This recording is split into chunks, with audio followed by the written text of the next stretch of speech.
Some towns in Georgia vanished so completely, Google Maps won't even show you where they were, and their secrets are dark.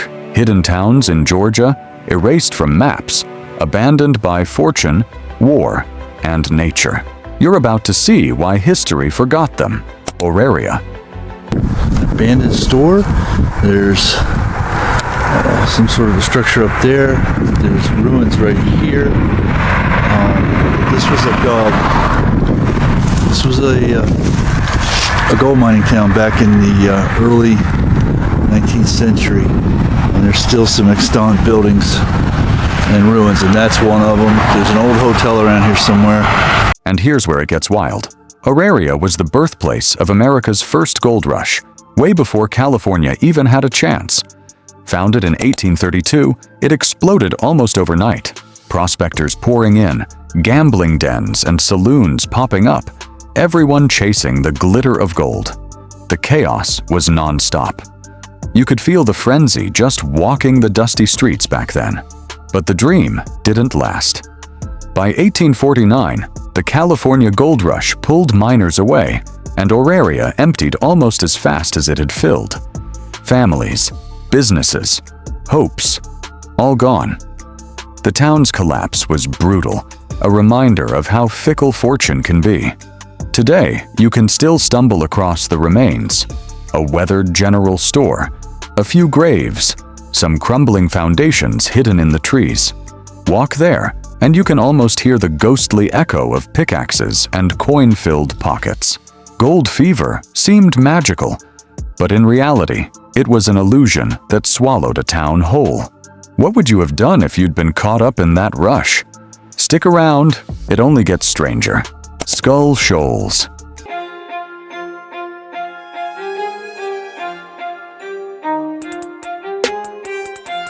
Just when you thought Auraria's story was wild, Scull Shoals will hit differently.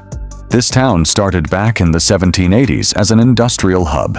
Mills for textiles, paper, cotton, you name it. It was thriving, humming with energy, a real economic powerhouse.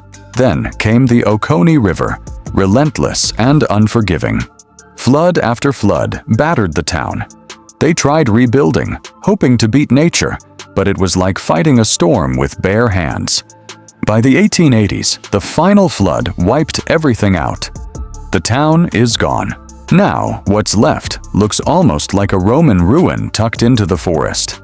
Stone foundations jut out of the earth, silent witnesses to a town that nature simply refused to let exist. You can almost hear the river's roar echoing through the trees if you're quiet enough. It's wild to think. People thought they could outsmart the river, but in the end, nature always wins. Ebenezer.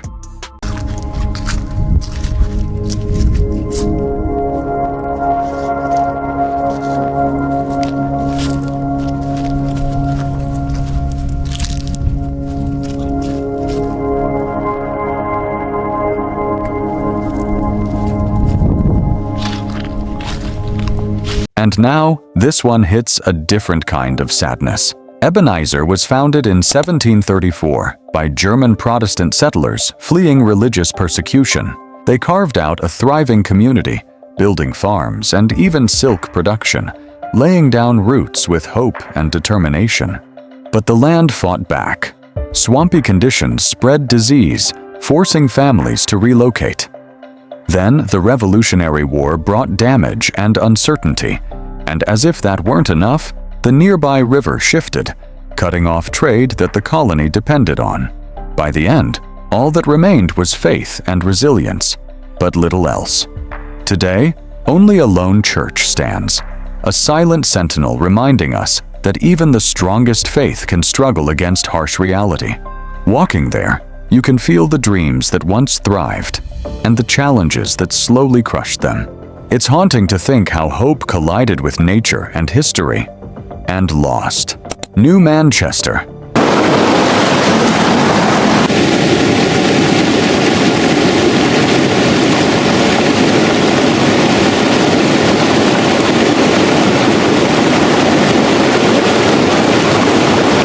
Just when you think human cruelty can't top nature, New Manchester tells a different story. Founded in 1849 as a textile mill town, it became a crucial Confederate supply hub during the Civil War. Life was busy, productive, a real industrial heartbeat. Then came 1864. General William T. Sherman marched through, and the town was ordered destroyed. Mills went up in flames. Workers, including women and children, were arrested. Families lost everything overnight, and the town never recovered.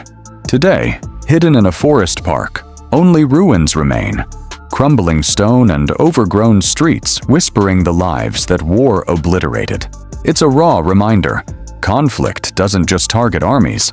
It destroys civilian lives, dreams, and entire communities. Imagine standing there, hearing nothing but the wind through burnt foundations. What would you even feel? Resaca. While Georgia is known for many Civil War memorial sites and quite a few Confederate cemeteries, there's one smaller one, hidden amongst the pines in Resaca, Georgia. It's known as the Resaca Confederate Cemetery, and it's the resting place for over 400 Confederate soldiers who died during the two-day Battle of Resaca. And here's where silence becomes the loudest story. Resaca was the site of a brutal three-day battle between Union and Confederate forces. Casualties piled up, cannon smoke hung heavy, and the Confederate retreat exposed the path to Atlanta.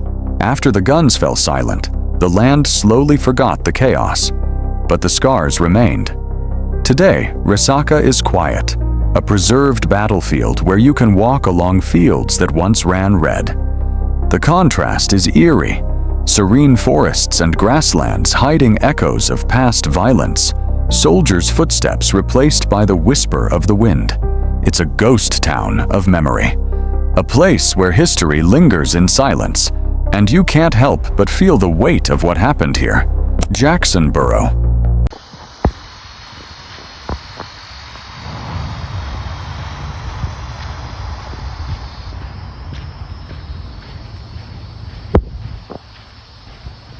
And then there's Jacksonboro, a town that thrived until steel rails decided otherwise. In the early 1800s, it was a bustling county seat and a trade center, a place full of life, markets, and people moving with purpose. But progress came with a twist. When the Central of Georgia Railway was built, it bypassed Jacksonboro entirely. Overnight, trade dried up, shops shuttered, the county seat was relocated, and residents drifted away, chasing opportunity elsewhere. Today, Jacksonboro stands in eerie decay. Empty homes sag under the weight of history. Windows stare blankly into overgrown yards. Walking through, you feel the ghost of a town that once was, now abandoned because a single technological route changed everything. It's a stark reminder that survival sometimes isn't about effort. It's about being in the right place at the right time. And here, timing was everything. Starkville.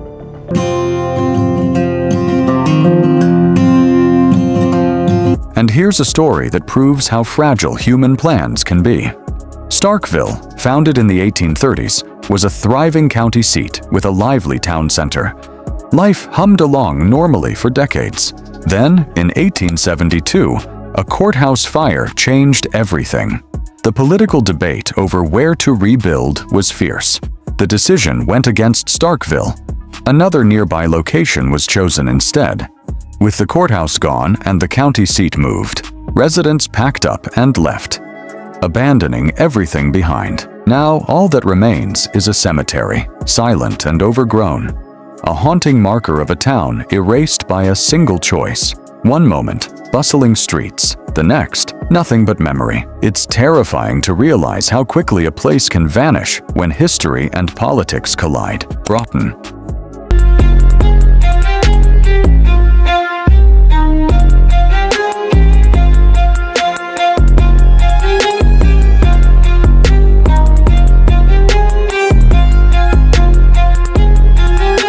And then there's Broughton, a town built entirely around one man's dream. William H. Broughton had a vision in the early 1900s, a utopia in miniature. He planned everything: a school, a hotel, a dam, even a private railroad. The town hummed with energy, all under his watchful eye. But this was a fragile kingdom. In 1926, Broughton died, and with him, the town's lifeblood. Without its founder's guidance, the dream crumbled. Shops closed. Families left. Structures fell into ruin. Today, only scattered foundations remain, silent reminders of an ego-driven dream that couldn't survive beyond the man who imagined it. It's a harsh lesson in how one person's vision can lift a town and just as easily erase it. Oscarville. Story. All new at 5:30, we are taking a closer look at an all-black town in Georgia called Oscarville. Yeah, there's been a lot of talk about this on social media for the last few years, and if you haven't heard of it, it's probably because it no longer exists. It's buried under Lake Lanier. 11 Alive's Latasha Gibbons has more. And here's one that cuts deeper. Oscarville was a thriving black community founded in 1912, full of businesses, schools, churches, and life. People built their world from the ground up, proud and independent. But everything changed after an accusation against a black man. A white mob swept in with violence, lynching, and terrorizing over 1,000 residents. Families were forced out, their homes abandoned, their town erased. Not only that, decades later, the area was flooded to create Lake Lanier, literally swallowing what remained of Oscarville. Today, the town exists only in memory and beneath the water. This isn't a story of abandonment. It's one of erasure. Racial injustice, hidden from most history books, turned vibrant lives into silence. Standing there, you feel the weight of a community literally wiped off the map. New Echota.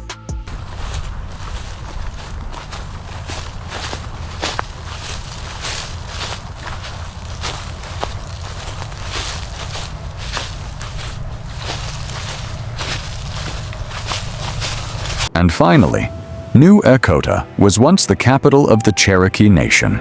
This wasn't just a town, it was a hub of an advanced society with its own language, constitution, and newspaper.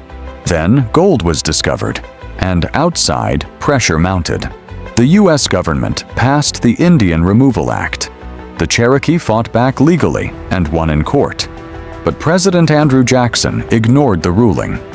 In 1838, forced removal began, the Trail of Tears.